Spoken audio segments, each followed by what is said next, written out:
Rapport ippubblikat mill-Qorti Ewropea tal-Awdituri jwissi li l-Unjoni Ewropea qatt fadlilha sfidi sinifikanti x'tindirizza jekk trid tkun imħejja kompletament għal kriżi oħra tal-enerġija.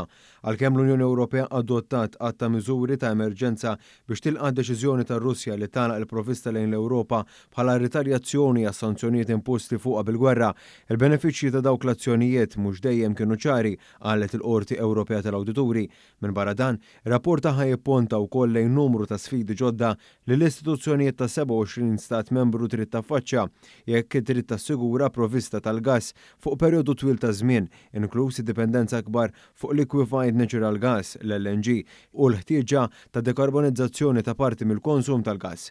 It-tnaqqis veloċi fl-importazzjoni tal-gass minn Russja li ammonta għal 45% tal-importazzjoni kollha fl-Unjoni Ewropea fl-2021 ħoloq kriżi ta' provvista li waslet għal kriżi fl-affordabilità bil-prezzijiet bil-grossa jisplodu bi kwansi 7 darbiet f'perjodu ta' sena. Waqt li wħud mill-pajjiżi sussidjaw dawn il-prezzijiet biex jittaffi l-piż kbir fuq il-konsumaturi u n-negozji, kienet biss Malta li żammet il-prezzijiet kollha l-istess għal kulħadd. L-Unjoni Ewropea rnexxielha tilħaq il-mira li tinqas id-domanda fil-każ bi 15% waqt il-kriżi, iżda l-awdituri ma setgħu jiddeterminaw jekk dan kienx fattur tal-miżuri weħidhom jew minħabba fatturi esterni bħal prezzijiet għoljin jew ix-xitwa aktar sħuna mis-soltu.